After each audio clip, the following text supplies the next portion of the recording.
Bon, vous avez tous vu du contenu pour adultes au moins une fois. D'ailleurs, peut-être que même vous y êtes devenu accro. Mais qu'est-ce qui se passe si cette dépendance dure pendant 10 ans?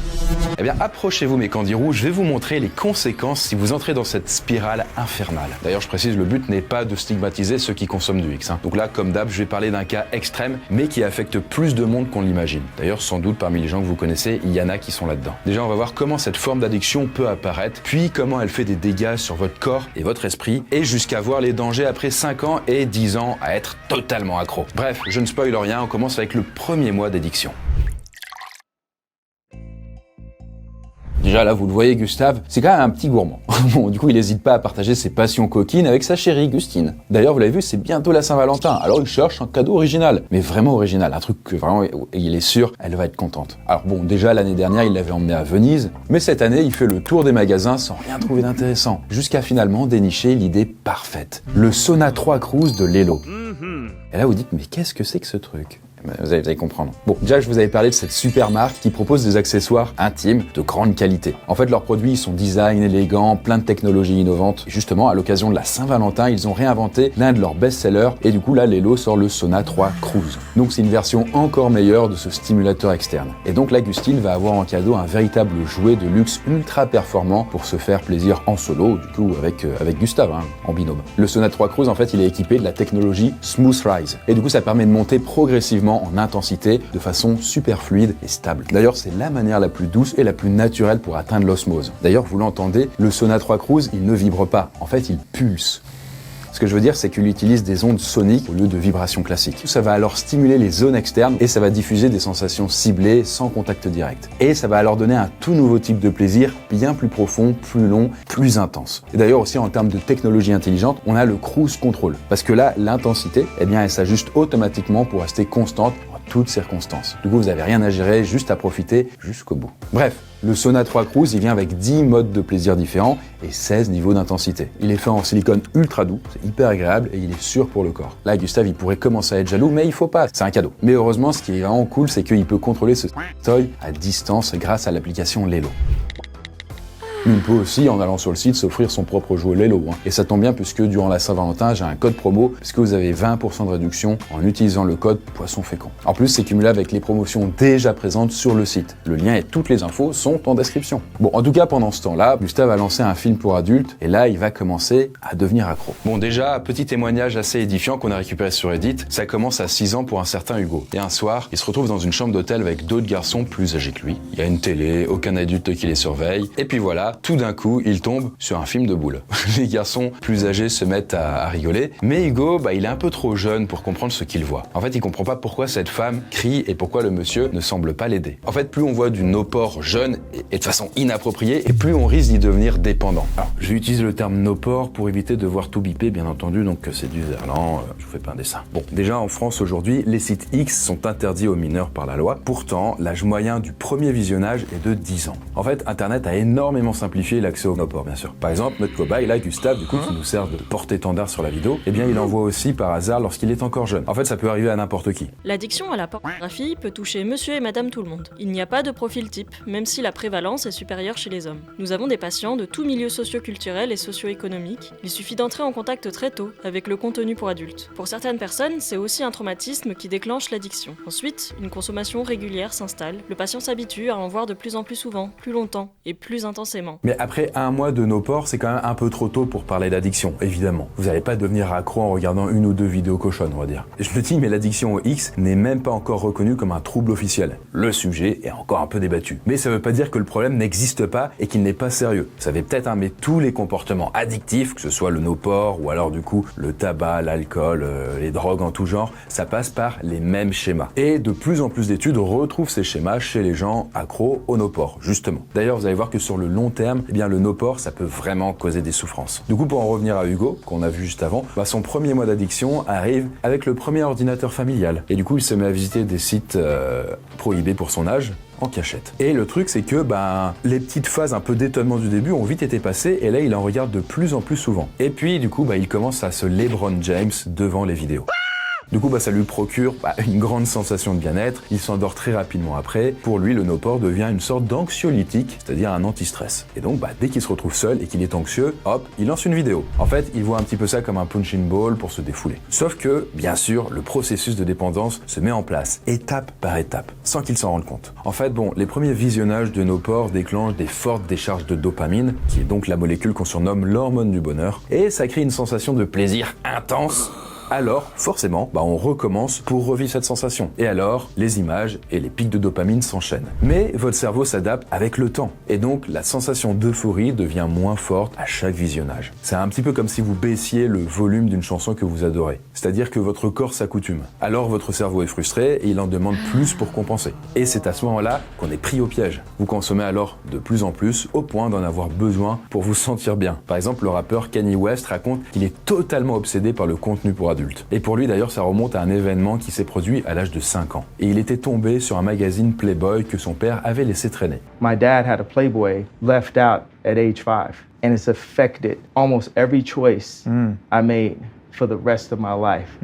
Et depuis ça, il tente de se débarrasser de cette addiction au Nopor qui lui pourrit la vie, comme il le dit. Et pour l'anecdote, il avait même choqué les Daft Punk à la fin des années 2000. Parce que à ce moment-là, les Daft Punk étaient dans un studio pour enregistrer de musique avec lui. Sauf que Kanye West aurait passé des heures à regarder du Nopor en boucle. Il n'arrivait pas à se concentrer. Et il raconte même que cette addiction a détruit sa famille. Parce que l'industrie du X vous donne une vision totalement déformée du rapport aux autres et à la sexualité. Généralement, en plus, les scènes sont de la pure mise en scène. Il n'y a pas d'amour, de sentiments, on voit pas l'avant, l'après. Et le truc, c'est qu'à force de consommer ça, ça fout le bordel en fait complètement sur notre rapport aux relations et à nos futurs partenaires. Et d'ailleurs, de manière générale, dans l'industrie du X, les besoins et le respect de la femme sont rarement pris en compte honnêtement, ce qui fait que vous risquez de développer une vision plutôt machiste du rapport à l'intimité. En plus de ça, bien sûr, le physique des acteurs ne représente pas la moyenne de la population, bien entendu, et à force de voir des corps parfaits, vous pouvez perdre confiance en vous et devenir un peu trop exigeant ou alors pas à l'aise avec votre propre corps, parce que c'est pas comme dans les films que vous regardez. Et donc, ça peut carrément vous amener, par exemple, à des troubles alimentaires, jusqu'à même l'anorexie. Bref, pour la faire courte, après 1 mois, vous commencez à devenir accro. Vous n'arrivez alors plus à garder le contrôle sur votre consommation de Nopor. Mais à partir de maintenant, l'addiction va avoir des conséquences sur votre corps et votre vie. Bien, on continue notre histoire avec un ancien étudiant en prépa. Et pour lui, l'addiction est arrivée pendant cette période très stressante. C'était d'abord une vidéo de temps en temps, généralement à son bureau. Puis, c'est devenu alors chaque semaine, puis tous les jours. Et ce qui fait que pendant environ 1 an, le Nopor lui a servi de réconfort et d'échappatoire. Et toute la tension accumulée pendant sa journée s'évacuait de cette manière-là. Et c'est exactement ce pic de bien-être qui est recherché. C'était comme la coke. Au début, on prend 1 gramme et ça fait du bien. Puis au bout d'un certain temps, il faut prendre 5 grammes pour avoir le même effet. J'avais le besoin d'aller dans des contenus toujours plus trash, plus cru. Et après 1 an, votre dépendance au Nopor a alors pris beaucoup de place dans votre vie. Et cette obsession commence alors même à influencer certaines décisions. Par exemple, rester chez vous à mater du cul plutôt que sortir voir des potes. C'est des options qu'on envisage très sérieusement. Vous passez alors des heures à y penser, puis à en regarder. D'ailleurs, dans l'histoire juste avant, l'ancien étudiant en prépa raconte que quand il commençait, il n'arrivait plus à s'arrêter. Il était alors dans une recherche excessive du contenu parfait. Sauf que le truc, c'est qu'il ne trouvait jamais la vidéo parfaite. Alors, son cerveau le poussait à consommer du contenu de plus en plus extrême, jusqu'à s'éloigner de ses vrais goûts sexuels de base. Au point que parfois, bien sûr, il finissait par ressentir de la culpabilité, de la honte et même parfois du dégoût. Et ça, c'est le phénomène d'accoutumance qu'on retrouve dans toutes les addictions. Votre cerveau s'habitue aux stimulations, alors il en cherche des plus fortes pour compenser. Et ça peut aller jusqu'à dériver vers des contenus un peu trop déviants, on va dire, voire même parfois à la limite de la légalité. Bref, à ce stade, vous n'arrivez plus à vous restreindre. Vous avez perdu, on peut le dire, le contrôle, quoi. Et donc, si vous essayez de réduire ou d'arrêter votre consommation, vous ressentez du manque. Vous devenez alors irritable, stressé, jusqu'à même potentiellement trembler ou avoir la nausée et même carrément mal à la tête. Ça peut aller loin, quoi. Typiquement, en 2024, une utilisatrice Reddit a raconté sa première année d'addiction au Nopor. Au début, les shots de dopamine l'aidaient à oublier ses soucis et son mal-être, mais ensuite, les effets négatifs se sont fait sentir. Déjà, ses capacités de mémoire et de concentration ont baissé. Parfois même, elle ressentait une sorte de brouillard mental en plein cours. Et d'ailleurs, elle avait même l'impression d'être devenue bête. Ce qui fait qu'elle était devenue plus anxieuse et plus fatiguée. Au bout d'un an, les heures, voire même les dizaines ou les centaines d'heures passées à consommer du Nopor vous volent du temps de sommeil. À Noisuli, c'est plus plus pratique, les étudiants arrivent à faire les deux en même temps, le sommeil et les rêves érotiques.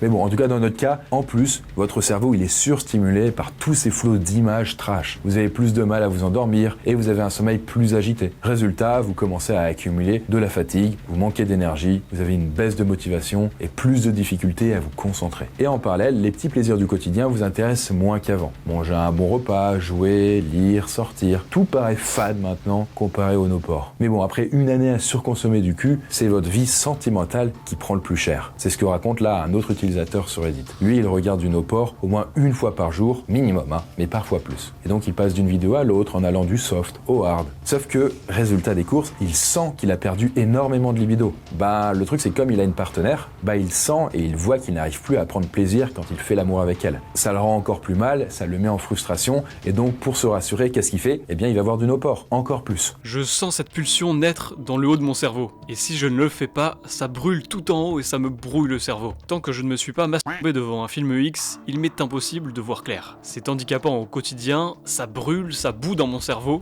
l'afflux d'images me bousille le crâne. En fait, c'est clair, la dépendance au no-port, ça vous désensibilise à la sexualité normale et naturelle. Donc, votre libido, elle est plus faible et vous avez alors du mal à ressentir de l'excitation et des émotions. Et donc, dans le cas des hommes qui sont accros, ils ont aussi beaucoup de problèmes d'érection. Résultat, vos rapports dans la vie réelle vous frustrent, ils vous déçoivent vous-même, mais aussi votre partenaire. Et ça peut créer un cercle vicieux. Sauf que, malgré tous ces effets négatifs, vous n'arrivez pas à vous arrêter. Et à ce niveau-là, si c'est trop dur, sans l'aide d'un professionnel de santé, votre dépendance risque de s'aggraver. Et donc, c'est parfait, tout se passe bien. On va voir maintenant les nouveaux dangers après 5 ans d'addiction. Eh bien ça y est, 5 ans. Et au bout de 5 ans, là on est sur du long terme, cette addiction au no-port peut faire des dégâts sur votre partenaire et sur votre couple. C'est ce qu'a raconté une Québécoise. En fait, elle a vécu à peu près 5 ans de relation avec celui qu'elle considérait être l'homme de sa vie, sauf qu'au fil du temps, leur vie sentimentale devenait assez médiocre. Et son conjoint avait alors des attentes de plus en plus irréalistes et il insistait pour essayer des pratiques humiliantes, voire bizarres et violentes. Et elle était moyennement ok, en tout cas ça la branchait pas, donc il commençait à avoir une dissonance. Et jusqu'au jour où elle a alors compris, en découvrant par hasard sa dépendance au no-port. Son compagnon regardait tous les jours en cachette. Et quand elle a découvert ça l'a profondément bouleversée et ça a créé alors beaucoup d'insécurité chez elle et aussi de la jalousie envers d'autres femmes. Alors que pourtant les trucs de jalousie ça a jamais vraiment été un problème pour elle jusqu'ici. Mais finalement ils n'ont pas réussi à trouver de solution ensemble et elle a dû se résoudre à mettre fin à cette relation. En fait dans un couple c'est un peu normal mais la personne qui est accro, elle cherche souvent à cacher son addiction au X. Elle a pas envie qu'on le sache, c'est un peu honteux, donc elle commence à mentir un peu et à vivre une sorte de deuxième vie secrète. Ça crée alors une charge mentale, un climat de méfiance et des conflits dans le couple, jusqu'à potentiellement bien sûr niquer et ravager la relation. Et donc là, après 5 ans, le no-port ne vous apporte pas d'épanouissement concret. C'est devenu une sorte de fardeau, vous voyez, qui vous prive d'une partie de votre liberté. Par exemple, dans une vidéo, Thibaut InShape a raconté qu'il avait été accro au X et il explique qu'il en regardait 3 à 4 fois par jour sans aucun problème. Le matin, le midi, à l'heure du goûter, puis le soir. Ça faisait partie de la routine quoi. Faut se l'avouer, c'est le petit plaisir coupable facile. Ça fait une petite pause dans le travail, ça libère des petites endorphines. En vrai, on peut dire que j'avais une petite addiction quand même. En fait, pour lui, au bout d'un moment, c'était même plus un plaisir, c'était juste devenu un besoin. Et sa vie était alors rythmée par ses séances de muscu et de visionnage. Et ça illustre bien que, en dépit du fait que Thibaut InShape est quand même connu pour avoir une hygiène de vie assez énorme, on peut quand même tomber dans ce genre d'addiction et ne plus être capable de se contrôler. Et on subit alors juste ce qu'on est en train de vivre. Certains sont même plus capables d'aller se coucher sans leur shoot d'images salaces. Sinon, ils ruminent ça dans leur tête et ils n'arrivent pas à trouver le sommeil. D'ailleurs, niveau stats, il se trouve que les hommes sont 2,5 fois plus nombreux sur les sites pour adultes. Et ils y passent notamment 3 fois plus de temps que les femmes. Mais bon, les écarts ont quand même tendance à se réduire depuis plusieurs années. Et il se trouve que les femmes qui sont accros au no-port subissent d'autant plus les conséquences négatives. J'ai découvert le contenu pour adultes relativement tard, vers 27 ans. C'est comme un gâteau qui serait là, à portée de main, si facile à consommer. L'attrait est tellement fort que je ne me contrôle plus. C'est devenu la solution pour gérer mes émotions. J'ai une tension, une situation stressante, je regarde des vidéos et ça va mieux. Comme je vis seule, j'ai déjà passé une journée entière, voire plusieurs jours à ne faire que ça. Mon addiction va à l'encontre des valeurs que je prône. La fidélité, la famille, le respect de la femme. J'en ai conscience, mais plus rien n'est rationnel.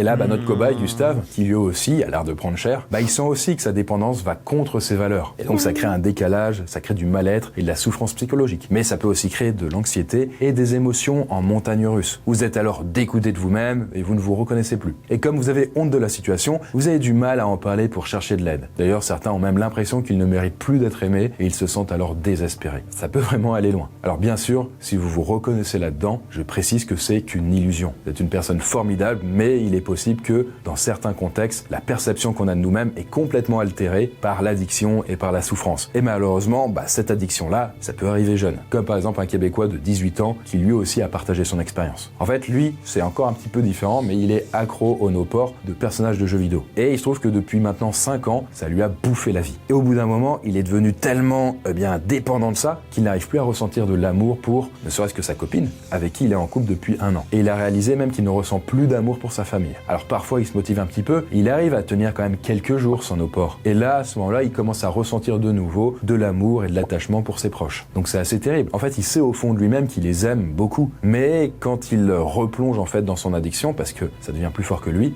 ça y est, il retourne là-dedans et il perd alors tout intérêt pour le reste. Alors à ce moment-là, bien sûr, il est lucide quand même par rapport à tout ça. Il ressent de la honte. Il dit qu'il a envie de s'en sortir, de retrouver son bonheur. Mais c'est difficile. Plus, vous le savez bien, le no-port, c'est vraiment très simple d'accès, anonyme, souvent banalisé. Et donc, plus vous vous sentez mal, plus votre cerveau en redemande pour chercher de la dopamine. Et vous passez alors de plus en plus de temps seul derrière votre écran. Et plus vous restez seul, plus c'est difficile de prendre conscience de votre addiction. C'est un cercle vicieux qui a tendance à vous isoler des autres sur le long terme. Et ça peut causer de graves problèmes de santé mentale aussi, comme par exemple pour ce Québécois. Mais écoutez, je vous propose qu'on arrive à notre dernière et ultime étape avec 10 ans d'addiction. Et là, vous allez voir qu'il y a des problèmes encore plus graves qui nous guettent.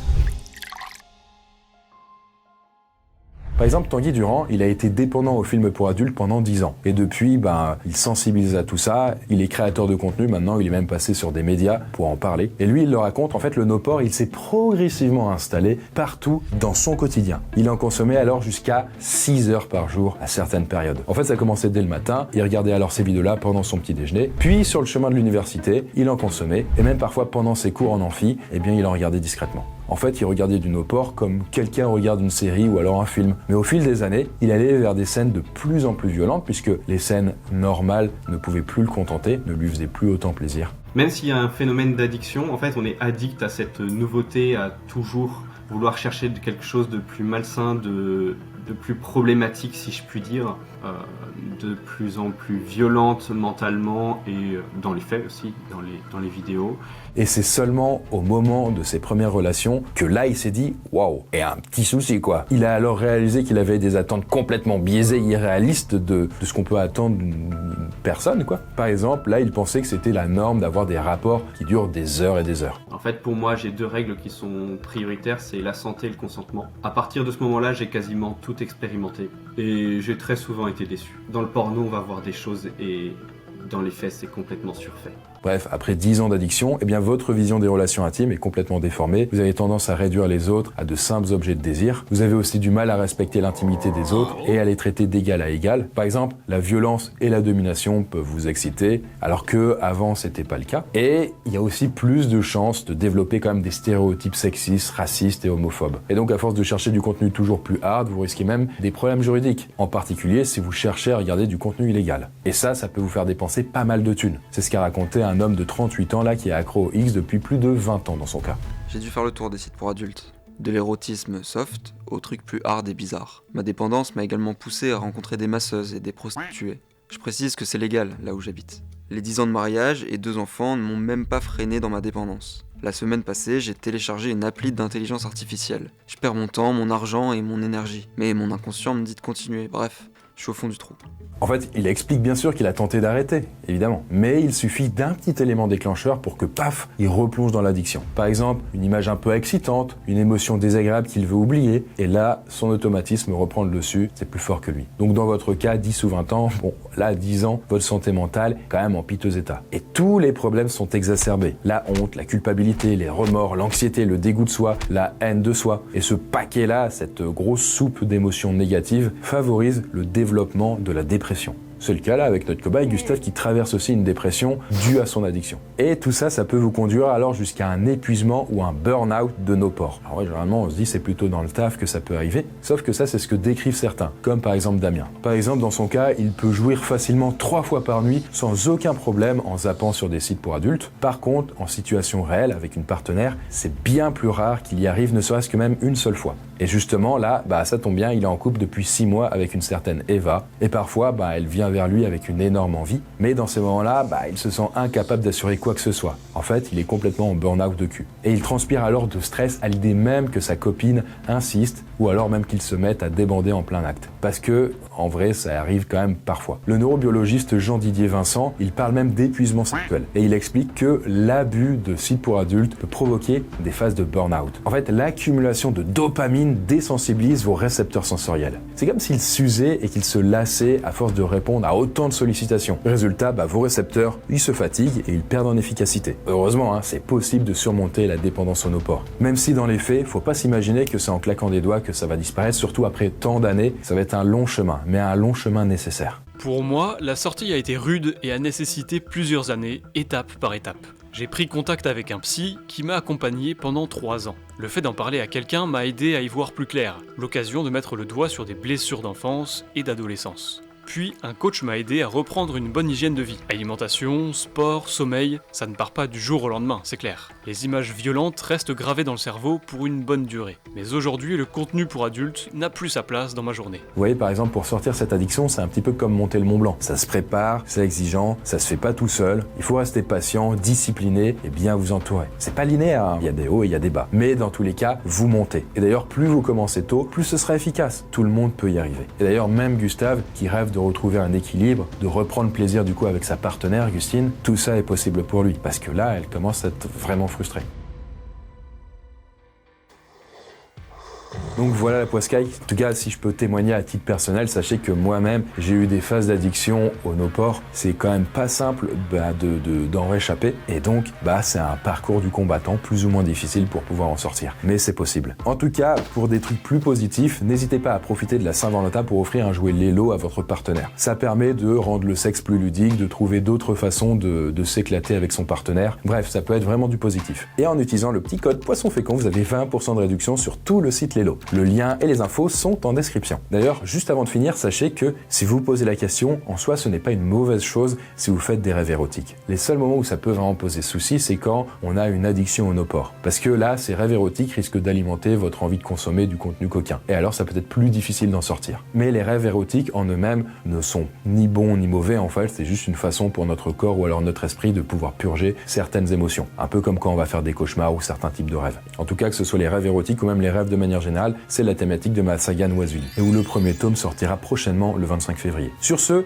merci, et nous on se dit à la prochaine, d'ici là, faites de beaux rêves.